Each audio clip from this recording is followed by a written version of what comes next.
Johannesburg now claims to be winning the war on crime, and CCTV is its main weapon. The city's network of security cameras is being held up as a model in South Africa, with the country under pressure to combat violent crime before it hosts the Football World Cup in 2010. The beginning of this report by Sky's Africa correspondent Emma Hurd shows someone being shot. Late at night in central Johannesburg, an attempted mugging turns into attempted murder. The victim's down and the gunman leaves, but less than a minute later he's back.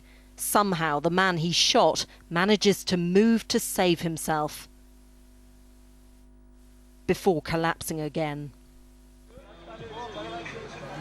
Johannesburg is still a dangerous place, but CCTV has made it much safer than it used to be. Since the cameras were installed here, crime has dropped 80%. We are trying to find events before they happen. We are trying to pick up on suspicious body language, suspicious behaviour, groups of people assembling for what could be an illegal activity. The cameras keep watch inside the banks, while outside 20 square miles of the city come under Big Brother's gaze. The operators can zoom in on anyone suspicious. It's one of them.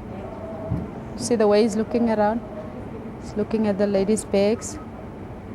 You can see the movement. And if he sees someone, he's going to follow that person. What do you think about those people who might say that this is an invasion of his privacy, that you're doing this to him? No, I don't think. He's invading someone else's privacy as well by scratching in that person's bag. Yeah, 27 Mike 20. In the operations room, the police are watching the same man.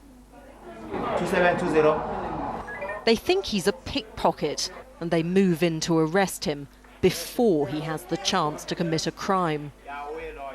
This may raise serious questions about civil liberties, but this is what they're up against in Johannesburg.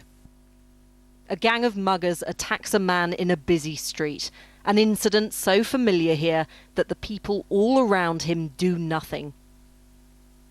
It's only because the cameras are watching that the gang is eventually caught. In theory, once these cameras get a lock on a suspect, there is no escape. For instance, I've just been picked up by a camera far down this street and high above me. If I start walking to try to get out of its range, there's another camera over here still watching me. Carry on walking, try to get out of the range of that one. But still, there is no escape from these eyes in the sky in Johannesburg. High above me, there's another camera, which is following my progress. Brother was about giving them the phone. But away from the cameras, it's a different story.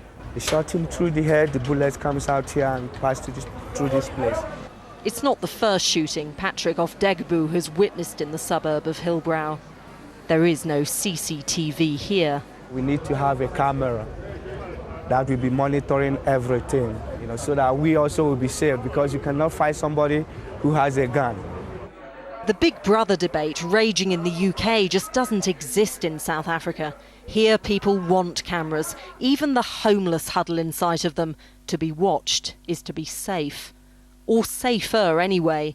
The cameras didn't stop this shooting, but the victim survived because an ambulance was sent quickly, and the attacker was tracked and arrested and is now off the streets.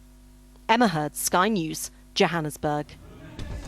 Well, this is Sky News Live at 5. Still to come, you dirty